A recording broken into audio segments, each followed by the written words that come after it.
This week on the Taking 20 podcast. It sounds sappy, but a lot of times that's what gets games to extend. Did you ever get that feeling at the table, by the way, that magic's happening?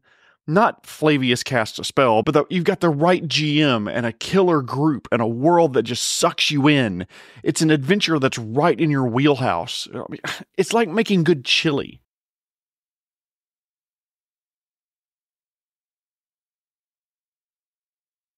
Thank you for listening to the Taking 20 podcast, episode 232, giving GMs some tips for continuing pre-made adventures after the printed material ends. I want to thank this week's sponsor, cows. I discovered that the cows on a nearby farm have been spying on me. I guess it's a stakeout. This episode is courtesy of Scott Nichols, who sent me this idea when he donated to the podcast at ko-fi.com/taking20podcast. Thank you so much, Scott.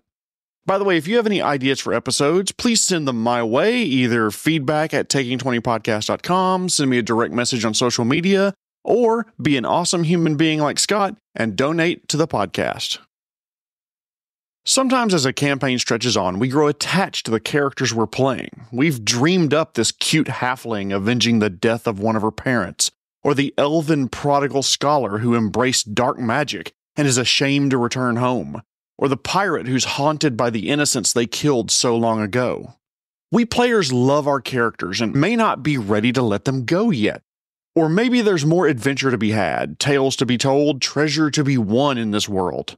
No matter the reason, sometimes we want the story to go on after the closing card says Finn in delicate calligraphic script, and the heroes are walking off into the sun together. No matter the reason, suppose the group that you're in wants to continue their stories, but there's no more printed story available. You've reached the end of Avernus, or you've solved the mysteries of Earthfall, or you've avenged the town of Whispering Pines. Great! Now what? By the way, I'm going to do anything and everything I can in this episode not to spoil the ending of actually published adventures, but don't worry, if I do have to get close to spoiling something, I will definitely warn you ahead of time. So what do you do if the group wants to continue after the end, after the original author of the adventure or module put down their pen? God, jeez, that's an old phrase, Jeremy. Sorry. After the original author saved their file and submitted it to the editor for review. God, that sounds worse somehow. Anyway, how do you handle this as a DM? Well, first off, let's collect some data from your players and yourself. Ask, why do they want to continue the story? There are a ton of reasons why, and no way I could possibly cover all of them here. Maybe they're in love with the world building, the area, the region of this mythical world and want to stay there. And if so, ask them if they'd rather continue the existing characters or start with brand new characters in the same world. Maybe they're in love with the characters that they've made themselves. And if so, you can always continue the story with these characters or, what I did once, their children who are trying to live up to the name of their adventuring parent. But maybe this group of people around your table want to keep the story going so they stay together. It sounds sappy, but a lot of times that's what gets games to extend. Did you ever get that feeling at the table, by the way, that magic's happening? Not Flavius casts a spell, but you've got the right GM and a killer group and a world that just sucks you in. It's an adventure that's right in your wheelhouse. It's like making good chili. You've got to have the right ingredients, and sometimes when you mix them, they just click. Suddenly you've got this perfect pot bubbling away. Nothing needs tweaking. It's pure deliciousness. Same thing can happen with a game. It's fun, throws you some punches, but doesn't leave you floored. The world's fascinating without being an info dump. You worry that if you mess with even one thing, the whole vibe can shift. Just like that perfect bowl of chili can turn nasty with a rogue pepper or a bad batch of cumin. One wrong element can change the whole game, and you don't want that. So you just want this game to go on forever. Ask yourselves, and honestly, the GM should ask the players why they want to continue. Is it because they love the world, they love the characters, or they love that they found that perfect bouillabaisse of gaming flavors that they love? I get that fear, by the way. I've seen games diminish because of a change in campaigns or people playing in them. It's not the same without Triven the Fighter or Ox the Bard or Lady Rowena Butternuts the Third. The game feels different and you just don't love it as much. But here's the only thing I'll say as a counter. Change is constant, and who says you can't fall in love with an adventure all over again with a different set of characters or even a different set of players? So ask again, why do you want to keep this story going? Is it simply just the fear of change? Okay, so you've done soul searching and you decide you do want to keep the story going after the end. So let's start with some warnings. 1. If you're a new DM and this is your first published adventure, proceed with caution. You're entering the world of what I'll later refer to as hybrid homebrewing. Some of the world is built for you and the adventure, but you'll be designing the adventures, the enemies, and likely parts of the world that the party hasn't visited yet. If you don't feel comfortable doing that, then it is easy to get overwhelmed as a GM. For newer GMs out there, please run a few campaigns before you start trying to cobble an adventure onto the end of a previously published one. This is tough even for experienced DMs, and new ones can get over your head quickly. It's your campaign and do what you like, but be realistic about how much work you want to take on. Second warning. Most campaigns end at a natural transition between games. Like a lot of low-level adventures end at level 4 or 5 before things get tougher to run. Some medium-level campaigns will end at level 10 before the PCs start getting abilities that can break the economies of entire towns.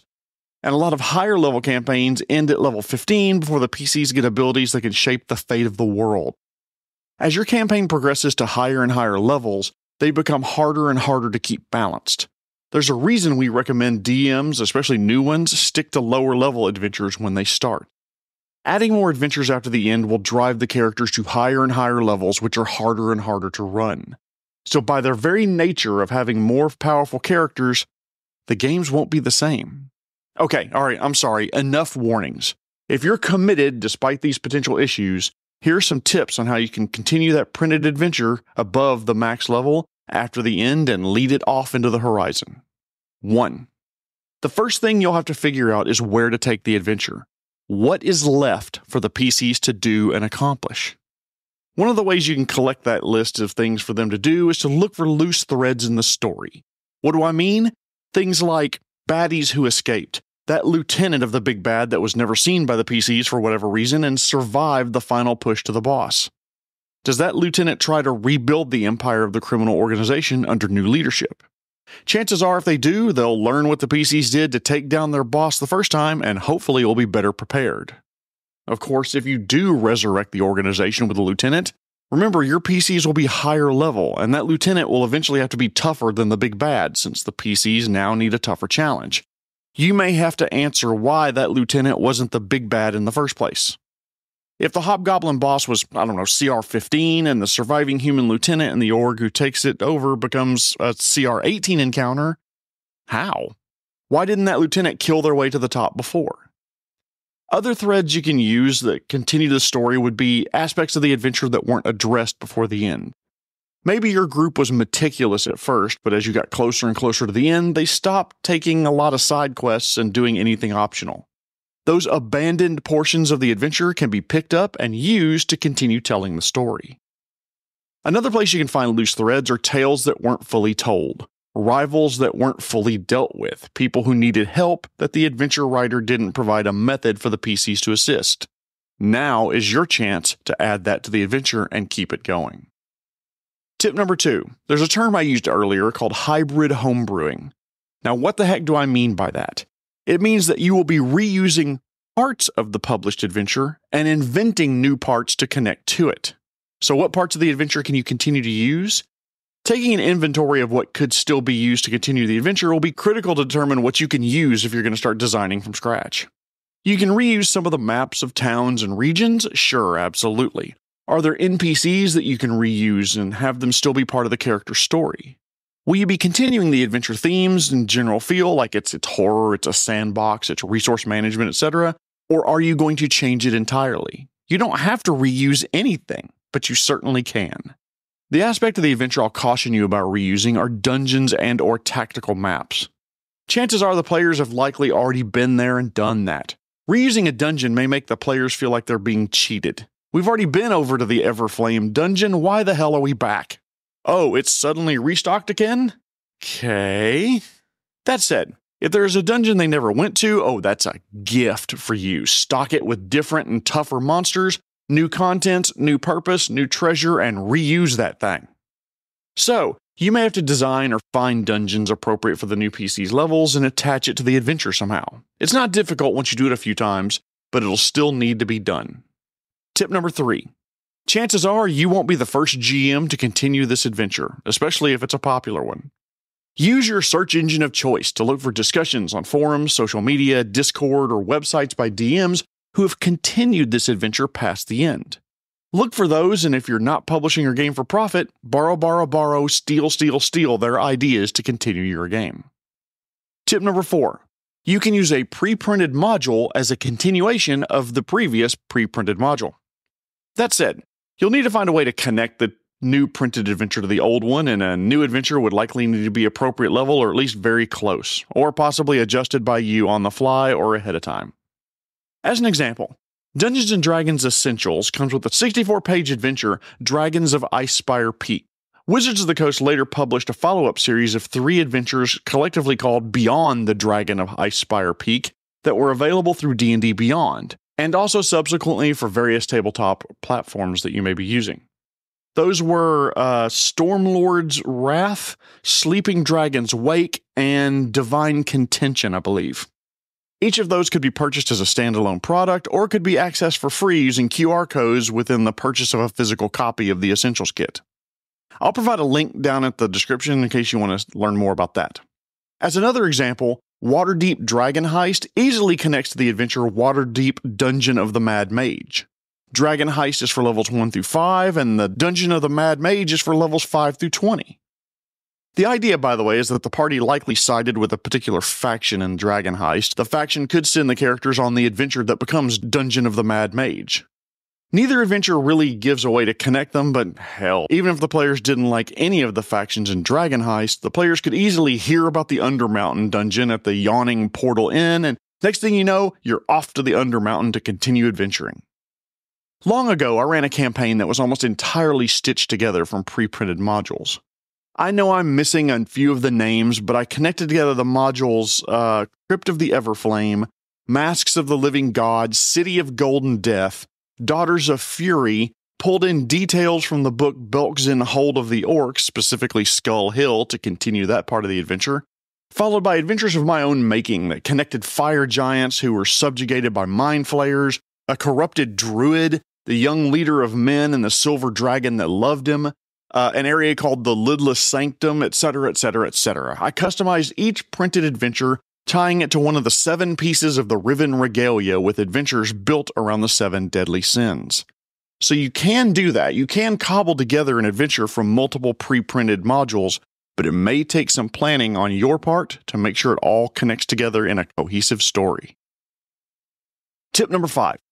Try to find out that you're going to be continuing it after the end as far ahead of time as possible. That way, you can customize the adventure as you go. If you know the PCs are going to be chasing down a loose thread that's left at the end of the adventure, start foreshadowing it where it's appropriate. Maybe during the final push during killing the big bad, the escaping mage that sends a taunting message to the party that no matter what they do, and even if they kill the big bad, they're still going to escape. You can add more side quests or even a secondary main quest that continues after the players finish the adventure proper and leads into the next adventure. In other words, bring in aspects of that follow-on adventure into the first published adventure. Overlap them like wrapping paper, such the first fraction of the follow-on adventure ties into the last fraction of the first one. Use foreshadowing towards the events of the next adventure. Give hints as to what's to come, what loose ends may need tying up when they get there. For example, if I were running Troubles Under Otari and I knew it would lead to an Abomination Vaults adventure, I would likely have the Thirsty Alpaca Inn collapse very early in Session 1, and better connect Tammany's request to investigate her food and drink going missing to a more extensive warren of underground tunnels that the PCs have to investigate that eventually connects up to the Gauntlet. You could have hazards like flooding swamp water that threatens not only the PCs, but like non-combatant kobolds that the PCs have to decide if they're going to save. Maybe make the baddie part of an organization that survives the big bad's death or defeat at the hands of the party. Think Hydra from Captain America. Cut off one head and 2 takes its place. For every known member of the organization, there are others who operate completely in the shadows. The defeat of the organization becomes the next phase of the adventure. How high up in the government does the shadow organization go? Well, is it the monarch? Are they in on it? Maybe members of their royal court, their spouses, their courtesans? In Troubles Under Otari, for example, maybe the kobolds are working at the behest of one of the level bosses in the Gauntlet, or maybe even working directly for the big boss of the entire adventure. That would allow you to start the Abominations vaults just as Troubles Under Otari are starting to wrap up. Also, if you know ahead of time and it makes sense, maybe recast some of the baddies in the first adventure as the named baddies in the second adventure, or vice versa. Use some NPC that's prominent in the second adventure maybe as a key player in the first, even if you have to wholesale find and replace one of the important NPCs in the first adventure with one in the second. Same could be done with places. Sure, in the first adventure, the climactic battle is in the ruins of a government building in an abandoned town. But who's to say that same fight couldn't be in a temple instead, where the result of the climactic final battle, the sacristy is busted open, revealing secret worship garb of the god of death, leading to the second adventure where someone's planning a mass murder to get the god of death's favor. The further you know ahead of time, the easier it is to connect the stories. That's what I did with the Riven Regalia adventure. I started out with a simple adventure and gradually cobbled the different follow-up adventures into a cohesive adventure about 7 lost artifacts that the PCs have to collect before the big bad can use them to release untold evil into the world. And I know you're sitting there saying, I know, not exactly a unique premise, Jeremy. Yeah, you're right.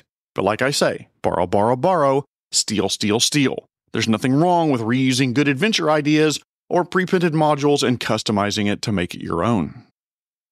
Adventures by their very nature eventually come to an end, but just because the author of the adventure module says it has to end at level 6 doesn't mean that your table has to stop the adventure there. Make sure you know why everybody wants to continue the adventure and cater to that. Figure out what's left undone at the end of the first campaign and continue with those loose threads. Attach another pre-designed adventure at the end and start trying to stitch them together as far ahead of time as possible to allow for foreshadowing and to connect the stories with common NPCs, locations, and plots between the two adventures. If you do, I'd be willing to bet that you and your players would have fun doing it. Thank you so much for listening, by the way. I appreciate everybody who downloads my episodes every single week. Wherever you found it, please like, rate, and subscribe to the podcast. Tune in next week when I'm going to have a very rare episode dedicated to a product review. The Pathfinder Player Core 2 by Paizo, and spoiler alert, I may be gushing just a little bit. But before I go, I want to thank this week's sponsor, cows. Male cows can really hurt you if they get angry. My advice? Steer clear. This has been episode 232, Continuing Adventures After the End. My name is Jeremy Shelley, and I hope that your next game is your best game. The Taking 20 podcast is a Publishing Cube media production. Copyright 2024. References to game system content are copyright their respective publishers.